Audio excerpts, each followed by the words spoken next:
Bom dia, pessoal. Meu nome é Reimar. Essa é uma aula integrante do curso Quarentão Bom de Lábia. É a aula de Storytelling. Nessa aula a gente vai falar um pouquinho como é Storytelling, a gente vai dar algumas dicas de Storytelling, né? E mostrar como é que a gente pode inserir isso no nosso dia a dia, na criação de nossas peças promocionais e de nossas copies, né? Nossas cartas de venda ou de intenção de serviço, tá? Então vamos lá.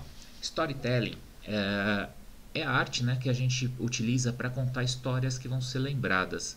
São histórias que têm a ideia de gerar conexão, né, com o nosso cliente, com o nosso prospect, com a pessoa que está nesse momento com a negociação com a gente, né?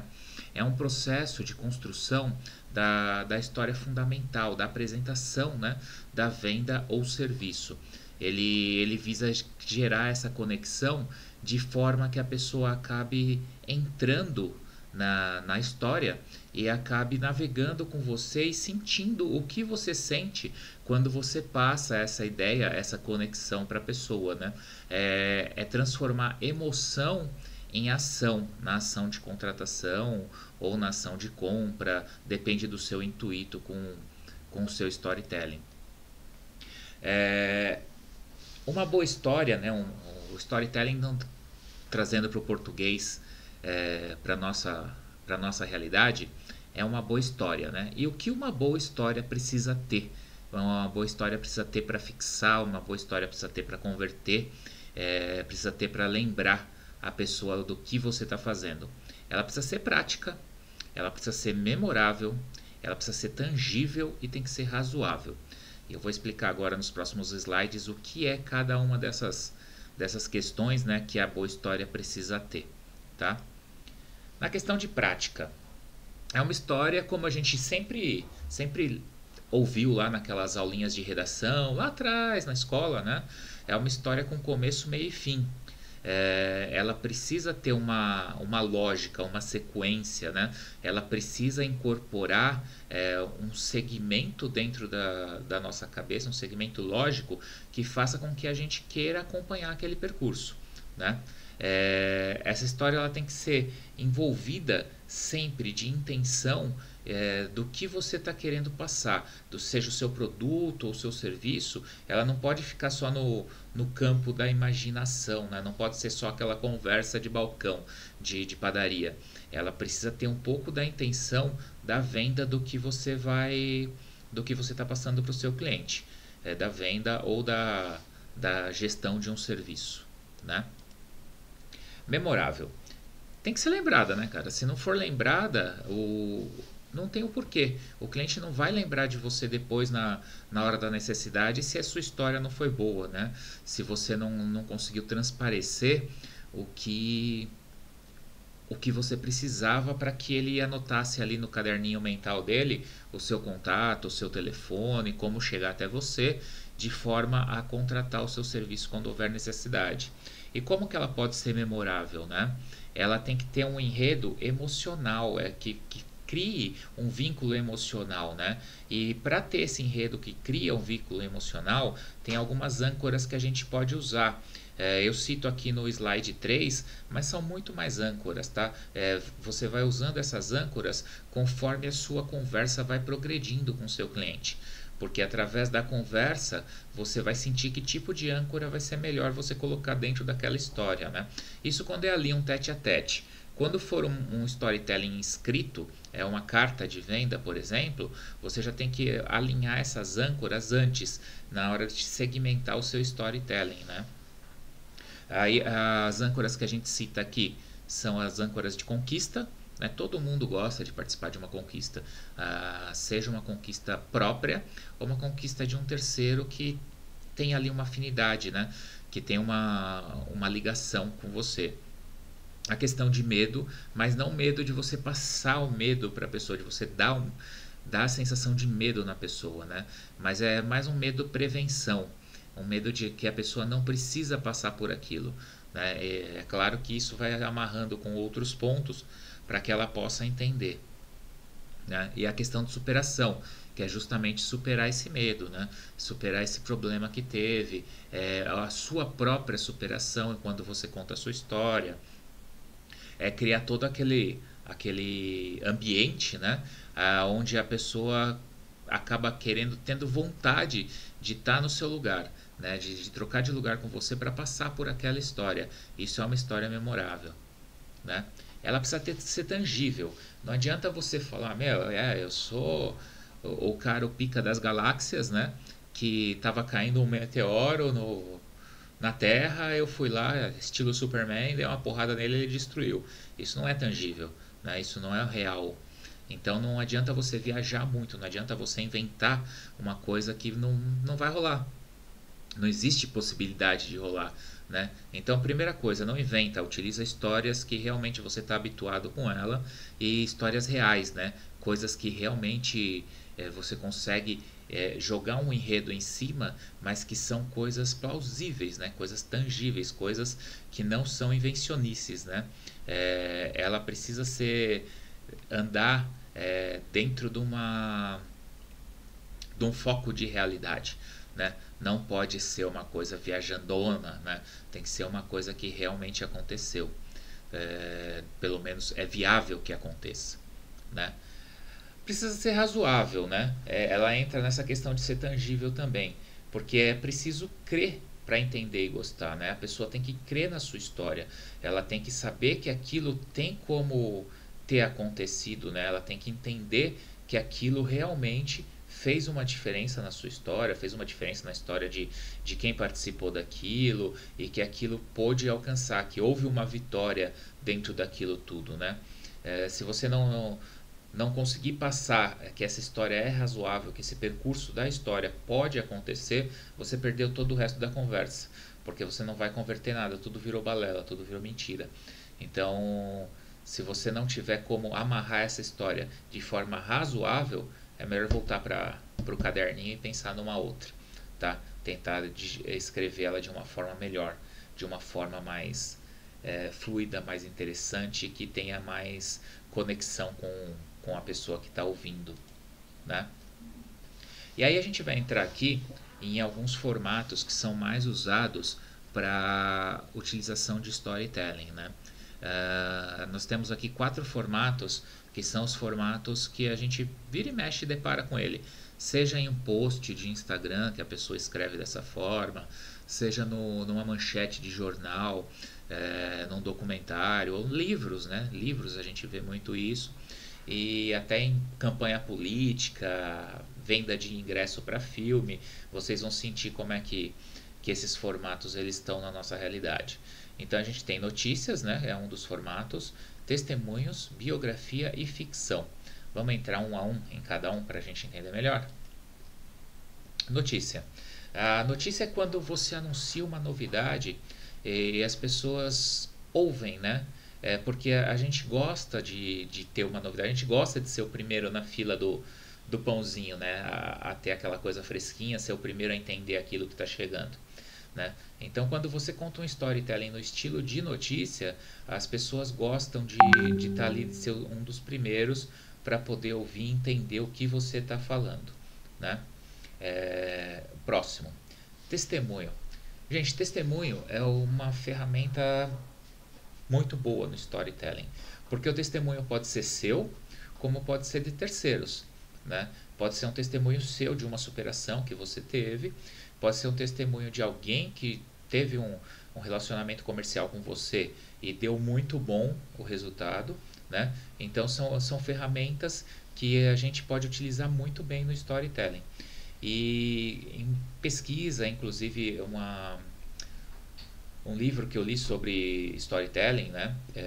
Sobre storytelling, não, sobre copy, falando de storytelling, eles dizem que a storytelling de testemunho ele tem muito mais afinidade, ele funciona muito melhor quando a sua persona for mulher, que ela gosta muito mais de ouvir esse tipo de história com afirmação positiva de um terceiro ou afirmação positiva de que houve uma superação, né? Uma questão de testemunho. Então funciona muito bem se seu público for feminino.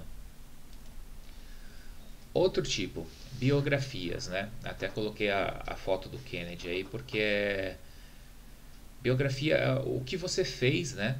Fala muito forte sobre o que você pode fazer. Quem você foi fala muito forte sobre quem você é, sobre quem você será, né? E ele é bem específico, esse tipo de storytelling, porque ele vai bater muito em produtos políticos e financeiros, né? Ele não funciona muito bem se você for vender um curso de como utilizar um aplicativo, por exemplo, né? Ele não, um aplicativo não tem a ver, a utilização de uma ferramenta não tem a ver com a sua biografia, né? Não existe, nossa, eu clico naquele botão como nenhuma outra pessoa clica, né? Você ganhou um prêmio por clicar naquele botão, isso faz parte da sua biografia. Não existe isso.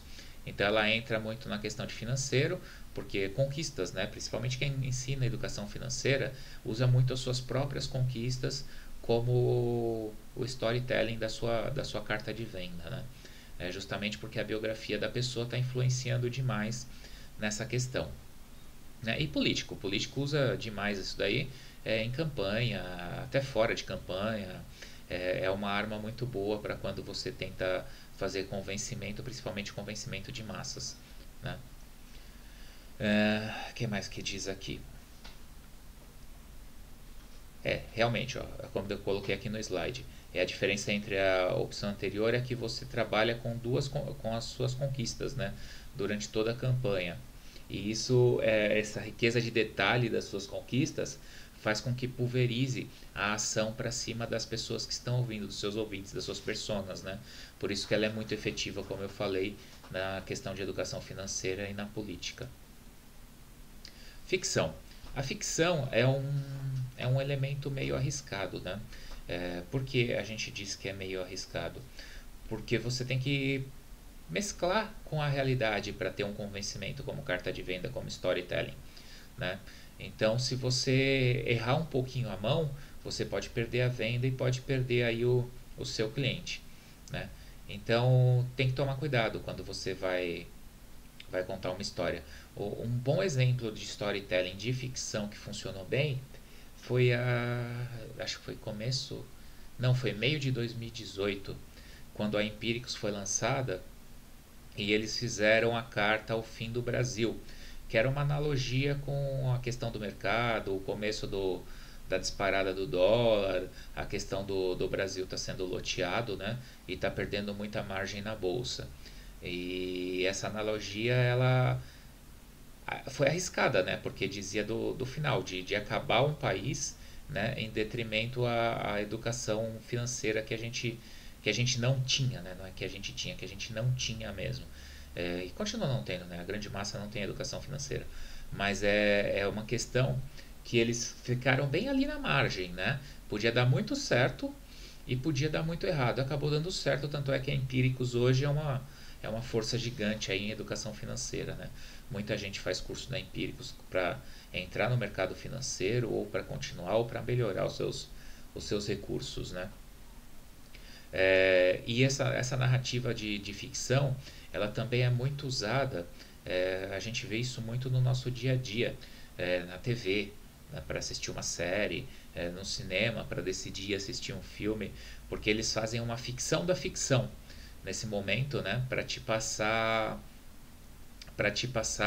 o que vai te dar vontade de assistir, né? Porque o filme às vezes tem um enredo gigantesco. Eles fazem um resumo do resumo, um resumo de 30 segundos que tá dentro da história e te dá mais vontade de ir. Às vezes o teaser, né, do filme, ele é mais interessante do que o próprio filme. É quando a pessoa sabe utilizar essa questão do storytelling dentro da ficção, né? E aqui é um passo a passo para você criar o seu storytelling de maneira pensando, né, em como ele vai ficar no final, de você reconhecer se ele funcionou ou não, né? Então, a primeira dica que eu dou para você criar um storytelling que funciona começa pelo miolo, pela ideia central. Você começa pelo recheio do bolo, sabe? O que você está realmente querendo passar para a pessoa, para o cliente. É ali que você começa a desenvolver sua ideia de texto, né? Do miolo, você vai para o fim, para a raspa do tacho, que é criar um CTA que se conecte com o miolo. Para quem não lembra o que é CTA das aulas anteriores, é o Call to Action, é o que leva o seu cliente a fazer o que você quer. Né? Então você vai criar esse CTA que conecte-se com o seu miolo, que tenha a ver com a ideia que você passou anteriormente. Né? Aí por último, você volta lá para o início e faz o head, faz a cabeça desse texto. Né? Por que fazer o head por último? Porque o head é aquela coisa, ele precisa ser o estopim, né? É aquilo que vai fazer pegar fogo o seu texto. Então ele precisa ter uma intenção de que o leitor sente a bunda na cadeira para ler o seu texto. Né? Então, se você já tem o miolo e você já tem o CTA, você já tem o tom, você já tem 60% do tom do seu texto. Então, você pode dar uma ousada maior no head para justamente fazer com que o leitor leia o resto do seu texto. Esse head ele é um parágrafo. Então, é um parágrafo muito concentrado com mira laser, né? Para você conseguir que ele sente e leia aquilo lá. Feito tudo isso, você vai pegar esse texto, você vai ler e vai criar uma versão resumida. E uma versão resumida com mais ação, né? Uma versão resumida que te dê vontade de ler. Né? Essa versão resumida você vai usar como headline para um texto maior, para chamar a atenção do texto maior. Né? Então, de repente, vamos trazer para a nossa realidade de Instagram. Essa versão resumida é o que você coloca no history que vai levar para o seu post. Entendeu? É o chamariz, né? É aquele peixinho que você chacoalha na frente do nariz do gato, tá? E o último ponto do passo a passo para criar um storytelling é que você precisa se identificar com o contexto. Porque não adianta, sei lá, você vende marmita fit, né? Só que você é um degustador excelente de cerveja e ama fazer um churrasco. Então não adianta você querer vender uma coisa que não tem a ver com você. O seu storytelling não vai casar, né? O seu estilo de vida não orna com o que você está fazendo de venda. Né? A não ser que você seja um criador de storytelling para terceiros. Então aí você tem que se envolver na vida da persona para criar esse storytelling para sua persona. Mas como no nosso curso aqui esse não é o foco, né? A gente quer aprender as ferramentas para a gente mesmo utilizar. Então não fuja do seu contexto, né? Escreva, siga os passos anteriores, todos dentro do seu contexto, tá? Bom, de storytelling, era isso que eu tinha para passar para vocês. É uma aula que eu calculo que ela leve aí de 40 minutos a 1 hora, né? Com as intervenções e as perguntas. Como eu gravei, ela ficou um pouco mais rápida. Ela teve 20 e poucos minutos, pelo que eu estou vendo aqui. Mas assim, a porta está aberta. Se vocês precisarem, tiverem alguma dúvida, é só me mandar que eu vou respondendo no decorrer da semana até a próxima aula. E aí se preparem para a próxima aula, que a próxima aula a gente vai falar da jornada do herói. Tá? Eu tenho inclusive um videozinho que explica bastante essa jornada do herói. Eu vou revirar meu computador aqui, ver se eu acho. E aí eu quero passar para vocês na próxima aula também. Tá? E, bom, é isso. Até a próxima. A gente se vê semana que vem com a jornada do herói. Valeu, galera!